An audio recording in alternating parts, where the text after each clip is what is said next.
morning, everyone. How are y'all doing? Oh my goodness. My name is Angel Charmaine Wright, and I am the founder of Speak Up Sis LLC. We are a communications brand. I help individuals and organizations communicate responsibly and honestly. I'm also a communications coach. I work one on one with people in order to help them build confidence and to have the hard conversations that so many of us have a difficult time doing. And I'm back in the social media space. I'll probably be coming on Wednesdays to just have a really quick 30-minute conversation with you all about just different things that have to do with conversations, having healthy, responsible conversations, having difficult conversations, talking about things that are really hard for us to talk about, and just giving some communication insights in general. So please feel free to come along on this journey with me. For those of you who've been rocking with me a long time, you know that I have done this for many, many, many years. But I have been outside of this teaching space for a while, and I'm back for a while. I don't know how long I'll be in this space, but I'm here now. And so I'm really grateful for those of you who are joining me today. Just let me say, I am having to get used to the platform. Again, it looks like this Restream platform has changed significantly since the last time I was on here. I wasn't expecting it to be so different, but it is. So bear with me if you see me tinkering a little bit, because I can see myself and over here, and it's really different. Good morning, Harold Best Thoughts. Thank you so much for joining me today. I appreciate you. Yes, it's many, many years. So before we even jump into what we're going to talk about today, because today I really want to talk about how just about everybody struggles at some point with having hard conversations, and I want to share some strategies with you all to be able to overcome that. But I do want to start this conversation by letting you all know first, the information I share, it is for informational purposes.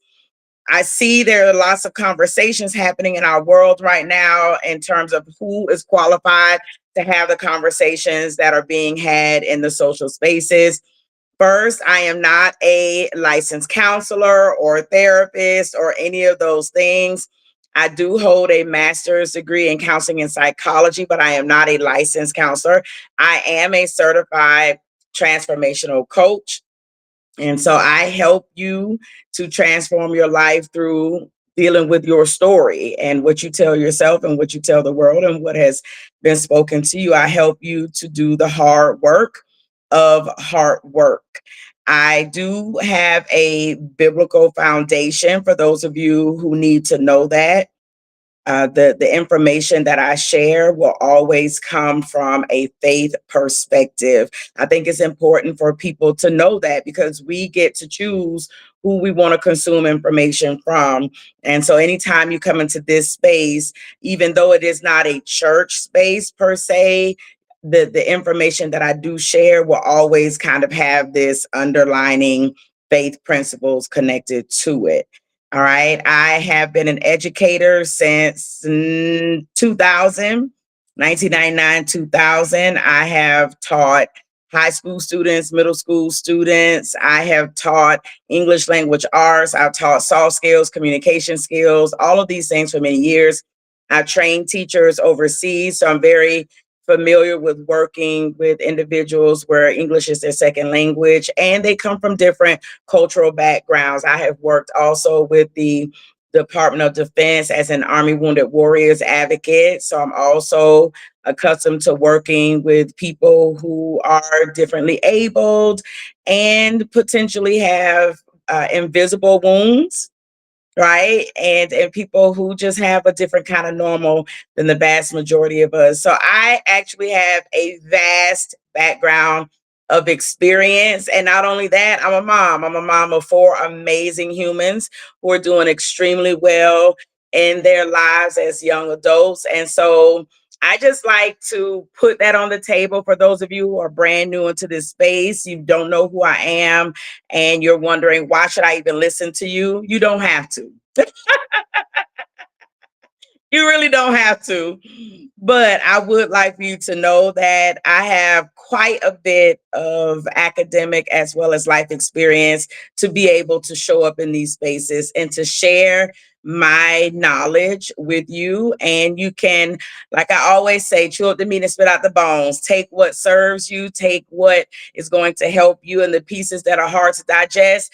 I suggest you do like the old folks used to do and just chew on the bone just a little bit. The healthiest part is usually in the bone marrow. So I know we say chew up the meat and spit out the bones, but I'm gonna say chew up the meat, chew on the bone a little bit as well. You might get some good stuff from that, and whatever doesn't serve you or whatever you feel you are unable to digest at this time, then you can spit it out. Okay. All right.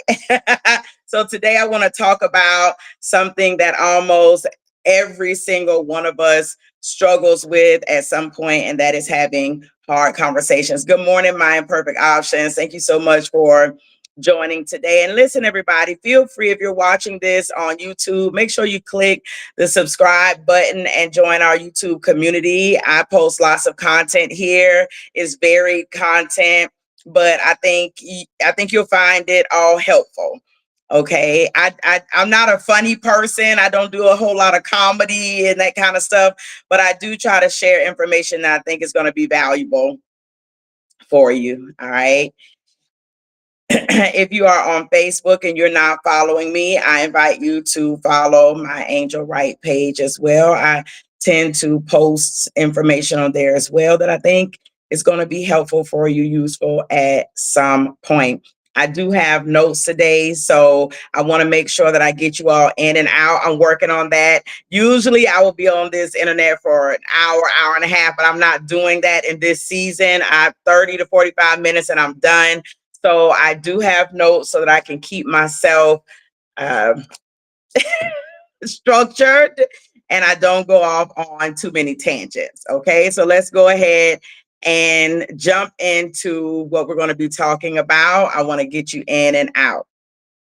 All right. So a lot of people oftentimes will replay conversations in their heads for days and days and days. We will avoid phone calls. We will delay our responses. We overthink our text messages. Sometimes we just don't say anything, right? And that's a problem. That is a problem. Avoiding the hard conversations isn't going to make them easier. It's not going to make them go away. It really is only going to cause more issues in the long run. And so there's a book that I'm currently reading. It's called Eat the Frog. And it is about time management, and it is about prioritizing and getting things done. And the premise of this particular book is, when you plan out what you're going to do, eat the frog. Take the biggest, ugliest, most difficult task that you have to do and eat that up first. Get that done first, because everything else just kind of gets easier and easier. And I want to take that premise, if you will, for having difficult conversations. Delaying those conversations isn't helping you. It's not helping the person you need to, or the people you need to have those conversations with. So go ahead and eat the frog, even in these difficult conversations. And that's what I want to help you be able to do. So the first point that I want to make is that hard conversations are rarely just about the words that we have to have. The issue is usually there's a lot of emotion attached to it, right? We often carry fear and past experiences and rejection and embarrassment and shame and guilt and disappointment. And there's so much anxiety surrounding the conversations. I remember it, if you will allow me, I'm a teacher, so I like to share past experiences and kind of give you a baseline for what I'm referring to. And so I want to talk maybe a little bit, share a little bit about personal relationships that we have, especially with the opposite sex, if you're in a relationship with someone. And I know I used to have a hard time having difficult conversations when I was in a relationship, whether it was marriage or whether I was dating someone. And oftentimes sitting down to say what needed to be said was difficult because I was afraid. I had a fear of loss. I had a fear of rejection. Right. And so it wasn't that I didn't want to have the conversation. It was that I'm thinking if I say these things, I'm afraid, right? There's that fear. I'm afraid this person's going to leave. I'm afraid that he's not going to want to stay if I tell him the truth or I have this conversation. The fear of rejection is very real. The fear of loss, right, is very real. Having someone to reject what is true and real to you during hard conversations will keep us from having those conversations. Sometimes the conversation will bring about feelings of shame, right? If you have ever been in any type of relationship where maybe you have done something that you've got to share that information with other people, the feeling of shame and guilt that's going to linger, right? What will they think of me? How are they going to feel about me after I share this? It will keep us from actually saying what needs to be said, right? So many of us are not actually afraid of the conversations that we have to have. A lot of us are afraid of what the conversation is going to cost us emotionally, right? I'm telling you. Some of you have some things that you need to say to your mother, but you're afraid of what's going to happen with the relationship, right? Some of you are afraid that you're going to disappoint some people. If you have to sit down and say, I'm no longer able to do this thing anymore. I know there was a time that I said I was going to help, but in this season of my life, I'm not going to be able to do that. That fear that you're going to disappoint people, it's hard. And I can be honest with you and say that that's something that I have dealt with in my own life because I am a helper, because I am a giver, because I have sundry skills. I'm a Jill of the trades, right? I am able to do so many things. God has blessed me to have a wealth of knowledge because I love to learn. I know how to do a lot of things. And oftentimes I will put myself in situations where I will offer that help to people. And when the time comes for me to have to step in and say, I'm not going to be able to do that anymore. I have to relinquish this thing or something else has happened or whatever it is, me having to step up and say, I can no longer do this thing for you. The fact that I know that the person has gotten to a point where they depend on me. I may understand that they may not have the finances to pay somebody to do what I've been doing for free. I understand that if I decide to pull back, it may leave them at a disadvantage in whatever it is that they're doing. So I already know the weight, the emotional weight that is connected to me sitting down and having the conversation, the very difficult conversation to have, right? I don't want a person to be disappointed in me, right? Wow, I believed in you. I thought you were helping me, yada, yada, yada. And now you're going to just leave me high and dry. I'm disappointed, right? That is for me. That may not be something that's weighty for you, but it is weighty for me. It brings on a lot of emotional toil and distress for me. I don't want people to be disappointed. I can tell you that a lot of times we're finding it difficult to have these conversations and not having, and we're going to get into this as well. What How does it affect you when you don't have the conversations? But it absolutely is going to keep you from doing what it is that God has called you to do. Right? Right. A lot of times we don't want to feel like we're being selfish. That's a big one. Nobody wants to feel like they're being selfish. But the truth is, you have to have the conversation. Yes, will there be some emotional weight connected to it? Absolutely. But you still have to have the conversation. Sometimes people will avoid a 5-minute conversation for 5 months because of the emotional pressure that is connected to it. Understand? Don't do it. Take the 5 minutes, say what needs to be said. And I promise you, the relief that you're going to feel is going to be so wonderful. Do not take the next 5 months to say what needs to be said in just 5 minutes. Okay. Oh my goodness. 4 years is a long time. 4 years is a long time to have a conversation that you can say in 4 minutes. Yes. Yes. Oh my goodness. Most of our communication struggles are actually emotional struggles first. Before we can even think about having a conversation. Some people say, I just don't like to talk. I'm just shy. Da, da, da, da. We find all these reasons, all these excuses for why we don't have the hard conversations. But I think it's important for you to know that the conversation is hard way before you even get to the conversation. Why? Because you're dealing with the emotional struggles first. Nobody wants to be judged. Nobody wants to be judged. And I'm gonna tell you something that is far to me. This is me speaking personally. It may be something different for you, but for me personally, more than being judged, I cannot stand to be dismissed. I cannot stand to be dismissed. And sometimes I know having certain conversations, especially in a professional space, if I need to have a difficult conversation with a superior, if maybe your boss, supervisor, someone like that, you see that something is going on at work, you know you need to have this conversation, you know that it's really going to land heavily with someone who has some authority over you. The feeling of knowing that you're just going to try to like dismiss me, you're going to try to make me feel like I'm not competent, you're going to try to make me feel like I don't know what I'm talking about. The feeling of being dismissed is an emotional struggle that many people deal with.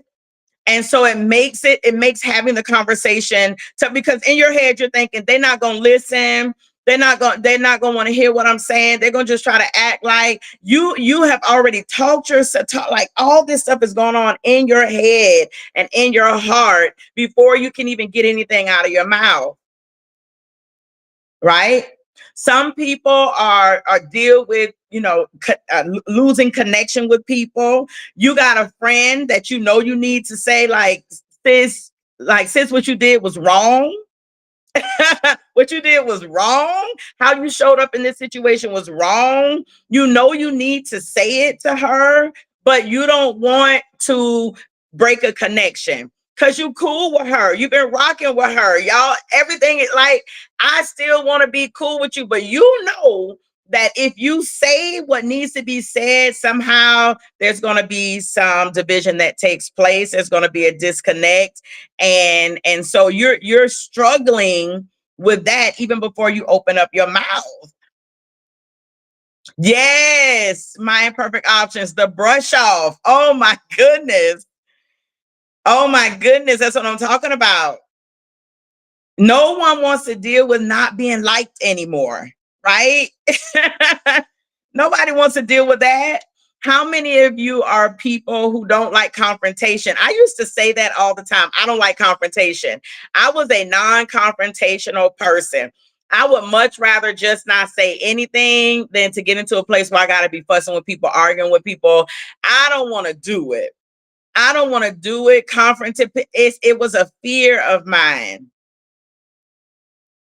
And so because I just was like, I don't want to do a confrontation, there are a lot of things that I put up with that I should not have put up with. It all of these feelings, all of these emotions, all of these thoughts that you're dealing with before you actually ever say anything is going to keep you stunted. Your communication is not going to be effective. You're not going to be clear. Let me say this to you.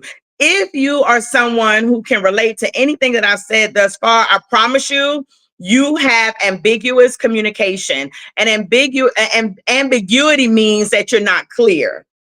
And part of the reason it's so hard for us to have clear, effective communication is because we have all these emotions and all these feelings. And so we're never really firm on where we stand, what we believe, what we want and what we don't want, what we will accept and what we won't accept. And because we're afraid of rejection and we're afraid of loss, and because we don't want to deal with confrontation, and because we don't want people to not like us, and because we don't want to be brushed off, and because we got all these things, then when we do have a conversation, it sounds like, well, I don't really do this, but,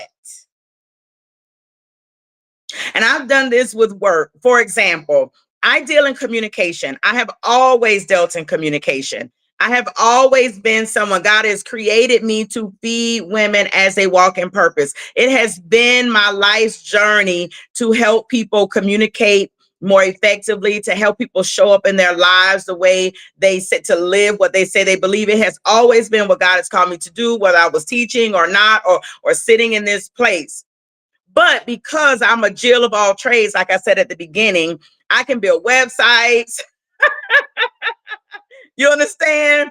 I can make graphics. I can help people with their businesses. I can do so many things. What the conversation will often sound like coming from me is, I don't provide website building as a service. It's just something that I'm able to do.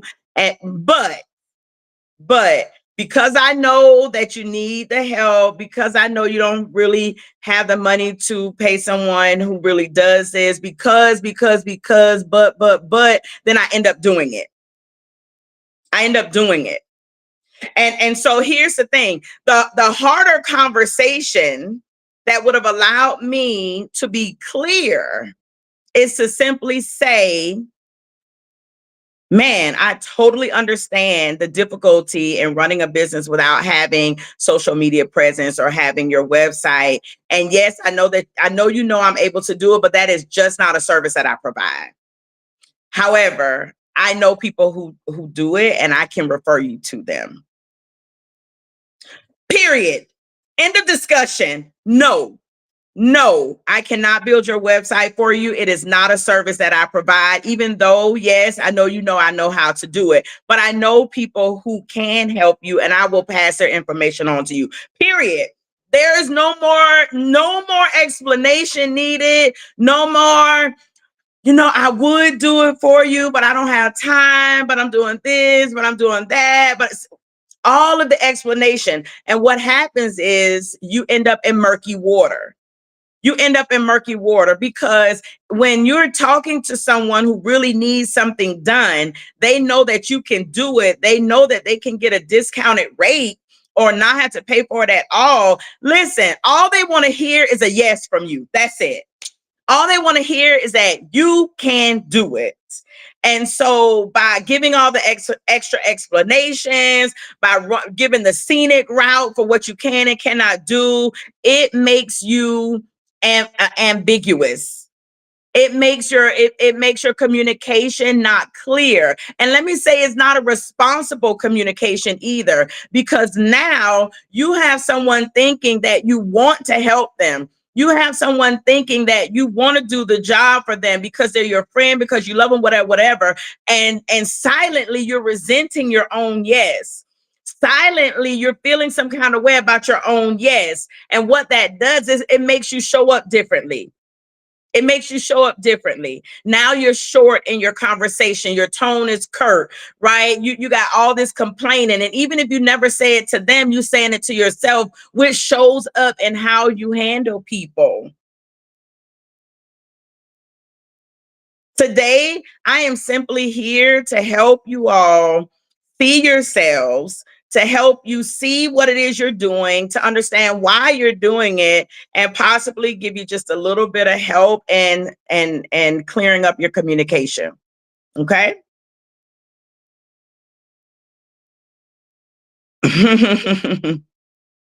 I see some yeses. Let me just say this. I'm learning this comment. The way this is set up, I don't know. I can't really see the flow of the comments. I don't know why, but excuse me if I'm not responding to you all. If I don't see it when it pops up, then So please excuse me in that. Okay. A lot of us learn very early in life that honesty creates tension. When you're honest, and here's the thing. Have you ever heard someone say, "Oh, I'm brutally honest"? It's almost like we have to preface honesty with something like that. To me, it's a facade.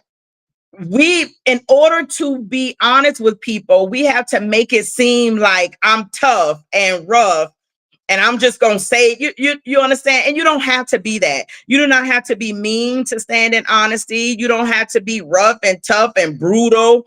You don't have to do all those things. But a lot of us learn early in life that honesty created tension, it created punishment, right? You got in trouble. If you were honest with your parents, we learned that it creates rejection, right? So now being honest feels unsafe. So in order to protect our honesty, we have to say, well, I'm just going to be brutally honest, or I don't care what you all have to say. I'm going to say what I want to say. You do not have to do that in communication. You can be warm, kind, friendly, gentle, and still be honest. Honesty does not have to be brutal. Honesty is just honest. Telling the truth doesn't have to hurt people. Absolutely, Harold Best thoughts. You can be calmly honest. One thing that I have learned, and something that I have had to teach my sons, and I've tried to teach other people who were willing to listen. Your presentation is your responsibility. Another person's perception, that's on them. That ain't got nothing to do with you. How you perceive the truth that I shared, that's on you. You got to deal with that. I am only responsible for the truth that I'm sharing and my presentation of it. That's it. That's it.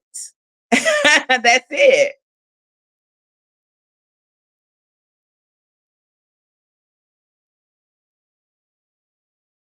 Why is it important for you to not avoid these difficult conversations? It causes pressure. And it's not about the other person not getting what they need and all this other stuff. No, it causes pressure in you, literally high blood pressure.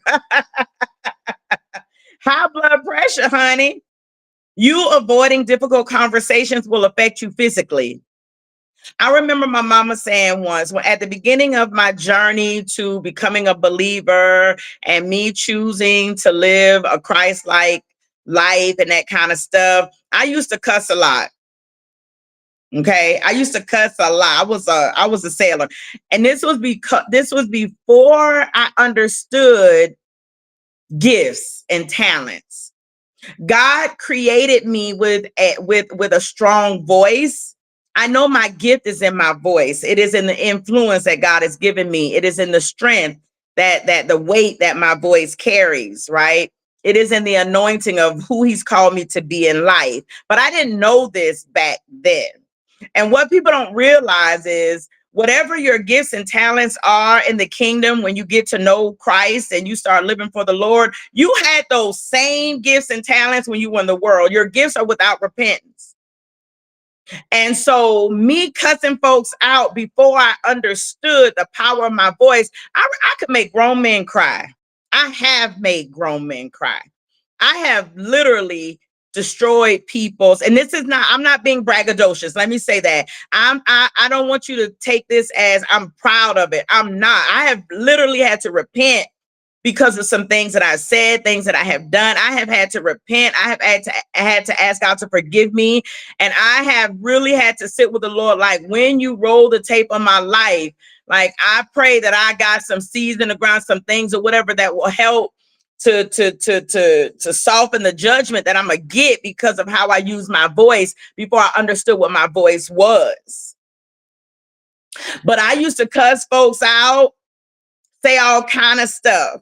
But when I decided to come on into the kingdom and do things the way Christ wanted us to do things, I would not curse because I learned that cursing wasn't something God wanted me to do.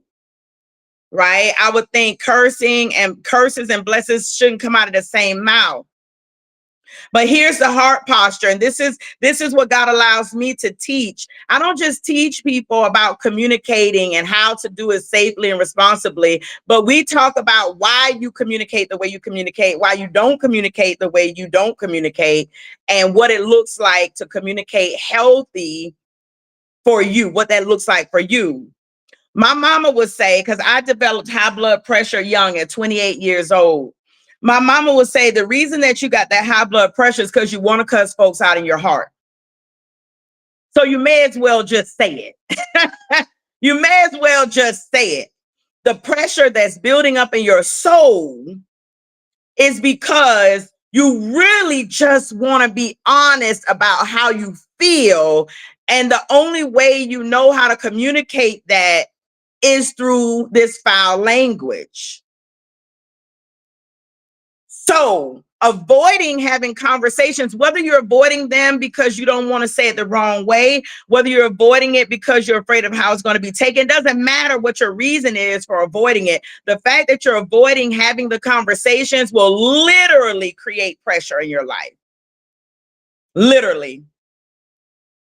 I'm not saying go ahead and cuss the folks out. What I'm saying is learn how to say what you need to say so that you can be honest and it not hurt you or the other person coming from you. Now, if the other person takes offense, that's something they have to deal with. That's not on you.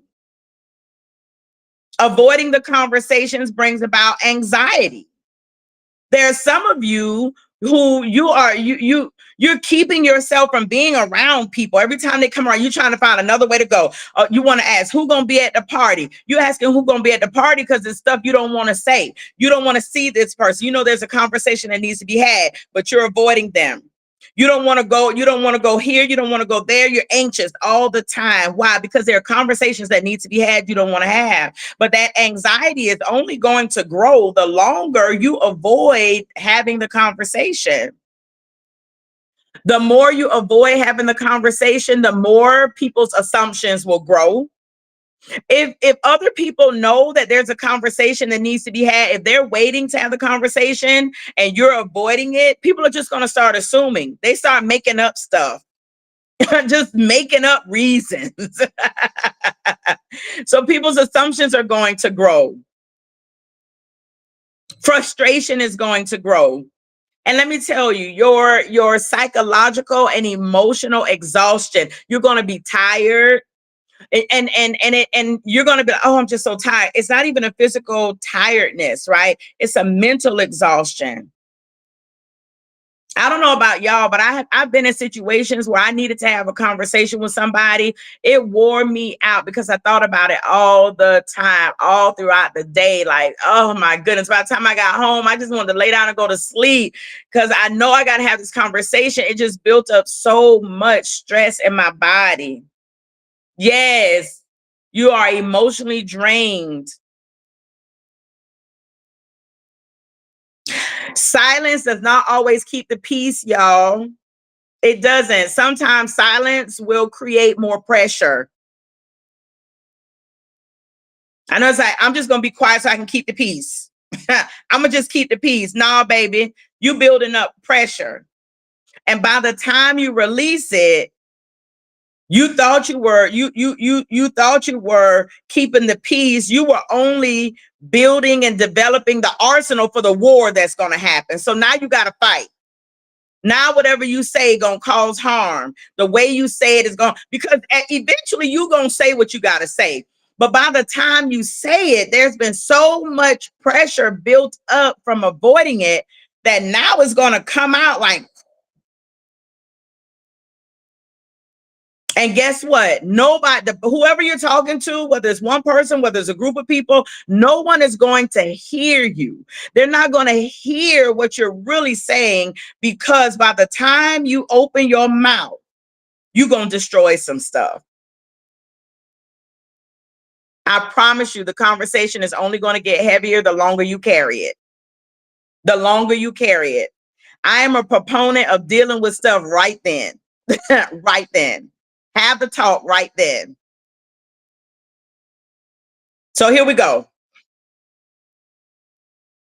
Here we go. Y'all know, if you've been rocking with me long enough, and if you're new here, again, hey, if you're watching on YouTube, make sure you click subscribe, click the notification bell, and join us here. I'm going to try to show up for y'all on Wednesdays at 11 a.m. Eastern Standard Time, so you can put that in your calendars. Once I get in here, you all know that I'm locked in. If you're going to be connected on Facebook, just follow this page. It's Angel Wright. And 11 a.m. on Wednesdays. And the thing about Facebook is after 30 days, they delete all of this content. But if you're connected on YouTube, you know that content is going to remain there. You can watch it at your leisure. Okay. So let me just say that. That's right. Nip it in the bud. Mind Perfect Options. Nip it in the bud. So I want to give you 3 practical strategies. Again, if you know me, you know I don't like to just focus on I don't like to focus on problems at all. I share the problem. I try to help you see yourself in that thing if it's you, but I like to be able to give you tools. Right? There's no reason to talk about a problem if I'm not going to help you to work through that problem. So the very first tip or strategy or technique, whatever you want to call it, that I have for you is whenever you have to have a difficult conversation. This doesn't matter. It doesn't matter whether it's professional, whether it's personal, even if it's with your children. If you're a mom and you need to have a difficult conversation with your teenagers or even your young adult children, or if you're a child and you need to have a difficult conversation with a parent, I suggest that you prepare your main point that you want to say. Go ahead, sit down, think out what it is. What is the main thing that you want them to receive from the conversation? Notice I said the main point. You do not have to write that. Do not go to ChatGPT and have them script you out something that you try to memorize. That's foolishness. That's foolishness. Please, it's foolishness. I'm not telling you to go in your journal and write out this whole thing. No, you need to get clear on what the main point is that you're trying to convey. Period. A lot of times we get swooped away in these hard conversations because we're not even clear on what we want, especially when we're in romantic relationships. You have to be sure and clear and definite on what it is you want from your partner. As women, we go in with all this stuff. Well, you don't do this, and you're like, I was sick, and then you didn't do this, and when I did this, and you didn't do that, and I really and all you're wanting to say is, I just need you to help. That's it. I need you to help around the house. Period. Are you able to do that? Right now, I feel like I'm doing everything, and all I need is a little bit of help. And leave it there. Period. Period. Now you put the onus on that person because you didn't mix it with it's not convoluted and mixed with a whole bunch of other stuff. I am really tired, and I just want to know, are you able to help me a little bit more around the house? Period. Don't get lost in the sauce. You don't need to give all these explanations and all this stuff. Just be very clear. Sometimes we over prepare in our own minds. So you're sitting around, you're ruminating. When I talk to him, I want to talk to him about this. When he did, he left the clothes in the washing machine and they got sour, and then I had to go back and wash. And then when he, I came home and the dishes in the sink, and you done over prepare all these points and all these talking points and all these different things. When you need to be clear on what's the main thing, what's the main point you're trying to convey that you want to get across in this particular conversation. You need to know what you want to say, why it matters. And here's something that's really important. What do you want to come from it? What's the outcome? You need to know this before you go into the conversation. Boom.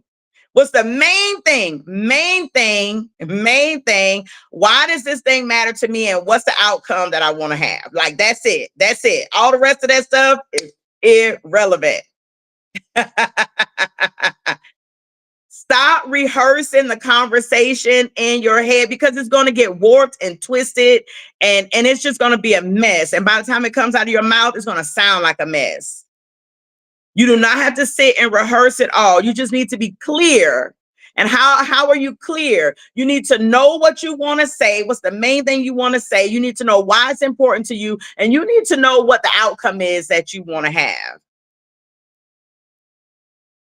Understand? All right. Tip number 2.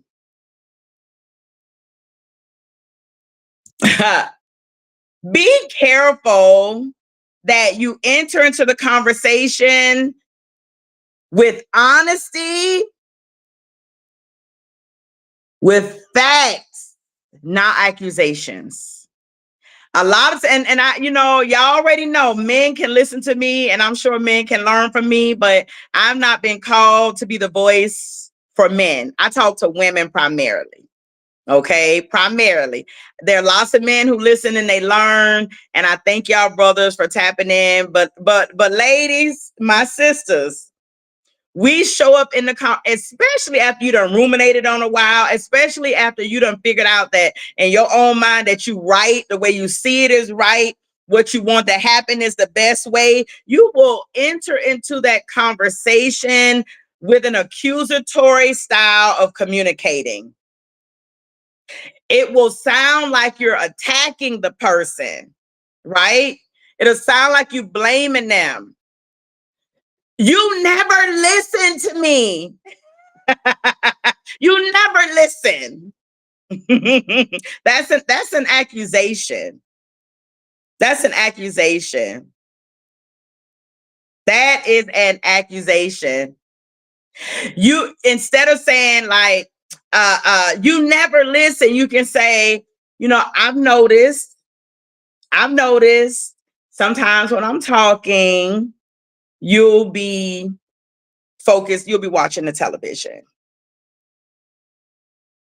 And when that happens, I feel unheard. I feel like I feel like, what I'm saying isn't being heard. That allows the person to say, oh man, babe, I just, you know what? I just be watching it. They're going to say whatever they're going to say. The key here is you've got to get to a place where you will have the talk. But if you already know, because remember, we just in the previous strategy, right? What's your main point? What is the main thing that you want to say? What's the main thing? The main thing that you want to say is that you feel unheard. Why is that important? Because it makes you feel not important. It makes you feel like what you have to say doesn't matter, whatever your feelings are. What do you want to happen as a result of having this conversation? You want this person to pay you some attention and actually hear and listen to what you're saying. That's it. So if you start out by simply saying, this is something that I've noticed, like I noticed that when I'm talking to you, you continue watching the television, whatever. During the conversation, you may realize that maybe you're trying to have a conversation at a time that you probably shouldn't try to have a conversation. You know what I'm saying? Maybe it feels like he doesn't hear you because he's always watching TV, watching a basketball game. Maybe you're trying to have a conversation with him all the time while he's watching the game, right? Maybe once you have the conversation, you'll realize that there's a better time for you to try to have these conversations. Maybe maybe he doesn't realize that it's something that he does. Who knows? But instead of accusing him of not listening, you can just say, this is just something that I've noticed. It's just something that I've noticed. Right? Don't walk in accusing and blaming. Right? You interrupt me every time I'm talking. I wish you don't listen to me because you're always interrupting me. You could just say, you know what? And maybe you're talking to a supervisor or something, right? Mr. Johnson, I noticed that whenever we have conversations, you tend to interrupt before I can finish saying what it is I was going to say. I'm not sure if you noticed that. Real calm, boom, boom, boom, boom. Now you put that ball in that person's place. They're gonna say, I don't do that, or I didn't realize that, or they just may say, my goodness, I didn't realize that, I'm sorry. Or they may say, you know what, my wife tells me that all the time. It's a habit that I have, I'm sorry. You don't know what their response is going to be, but you're not walking in there saying, I'm sick of you interrupting me all the time, you don't never listen to me. No, you say, Mr. Johnson, I know that, I notice every time we start talking and I start sharing, you interrupt me. Do you realize that you do that? Here's the thing. When you see the pattern, nip it in the bud right then. You don't wait a whole year to have this kind of discussion. If you're talking to somebody that interrupts you one time, they interrupt you a second time, you notice there's a pattern of this, then you need to have the conversation. Nip it in the bud. If it's the first time you're having a conversation with a person, if I'm talking to you and it's the first time we're talking and you done interrupted me 3 times, the next time I'm going to just simply say, you know what, during this conversation, I notice when I try to, when I get ready to say something, you tend to interrupt. Do you notice that you do that? Nip it in the bud.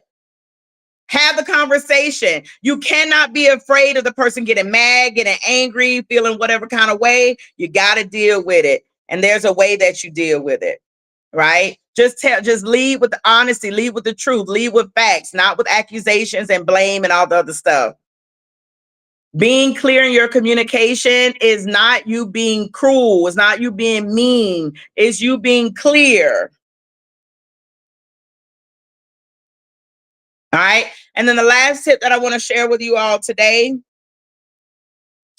you listen, it's okay to sit with being uncomfortable. A lot of us don't like to be uncomfortable. You can sit in that feeling of like, oh, this doesn't feel good, without diminishing and shrinking your own voice. Understand?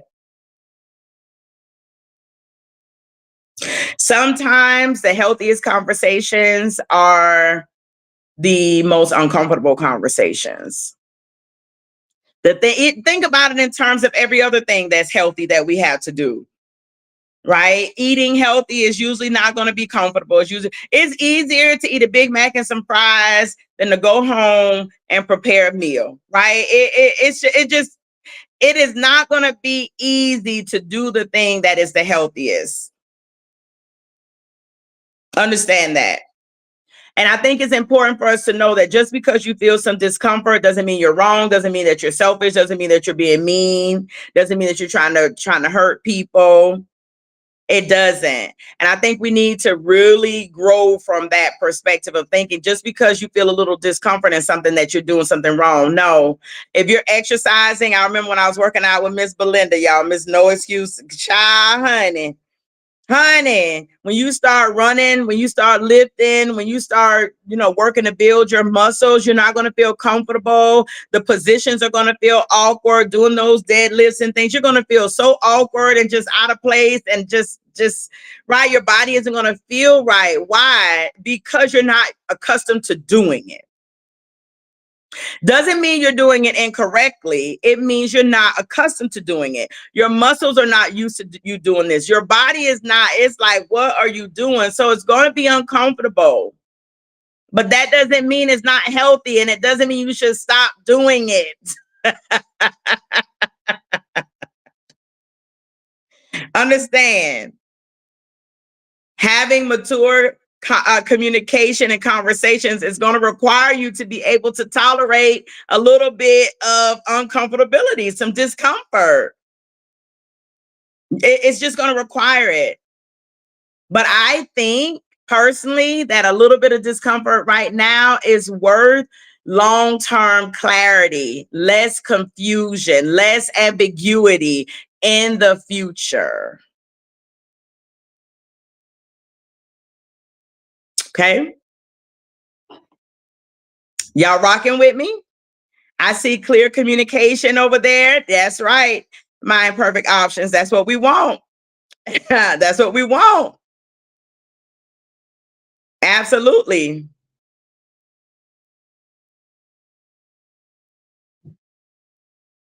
Y'all still with me?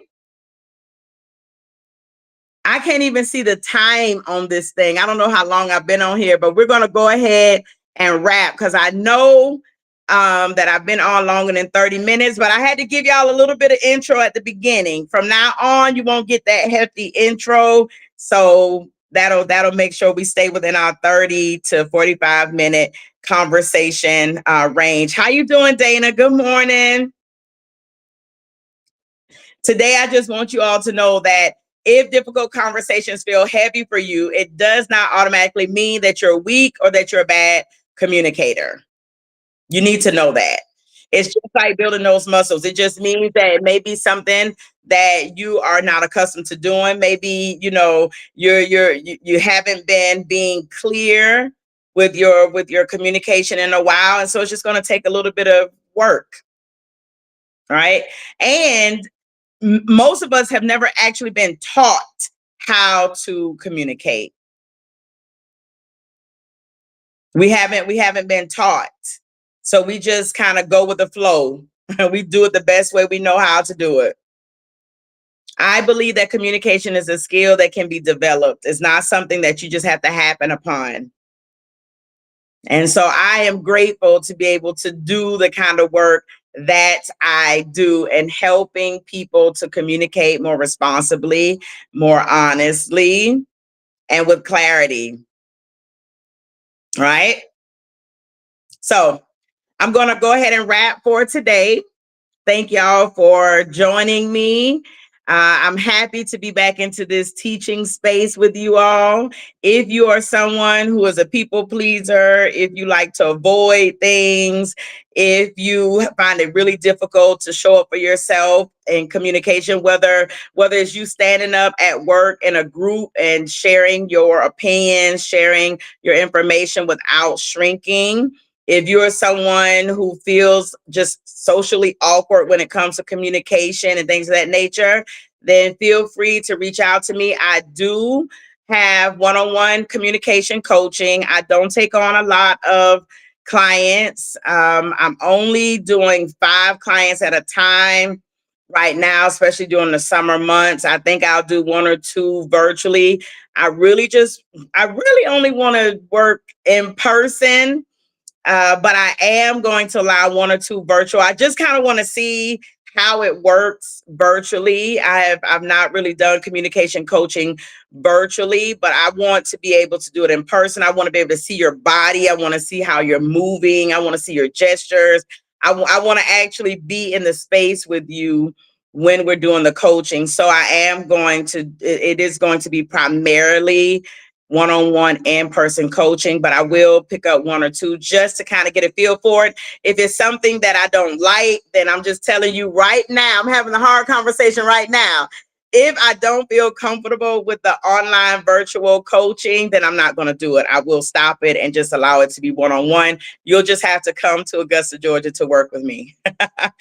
Also, don't forget in June, I believe it's on June 20th, I'm having the very first grown woman room conversations. If you're familiar with the Speak Up Sis experience, when we first started, it's going to be similar to that, but we've evolved into something greater. So feel free to sign up for that. Come on in. I will tell you my target audience is 40-year-old women and older. If you're younger than 40, you can absolutely come and listen, because one day, if you keep living, you'll be 40 years old. But the Grown Woman Room is designed to create safe and protected space for women of a certain age. We typically do not have safe spaces to deal with being moms of adult children, right? Dealing with aging parents, dealing with perimenopause, dealing with dating at this age. All of those, there are conversations that we want to have and that we need to have that it's just really not safe to have in a lot of other spaces. So the Grown Woman Room is going to be once a month starting June. It is, I decided to do this because I'll be 49. It's my last year in the 40s. And I want to have these conversations as I move into my 50th year of life next year, God willing, in 2027. So come join the conversations. I'll drop the graphic on my page again. You all can check it out, or you can just send me a message. I'll send it to you directly, but I hope to see you all there as well. If this has been helpful to any of you, please share this particular live. You can save it. Make sure that you're following me on Facebook and subscribe to the Speak Up Sis YouTube channel. And with that, everyone, you all have a wonderful rest of your Wednesday. I look forward to having these conversations with you all on Wednesdays at 11 a.m. Eastern Standard Time. Y'all take care. Peace out.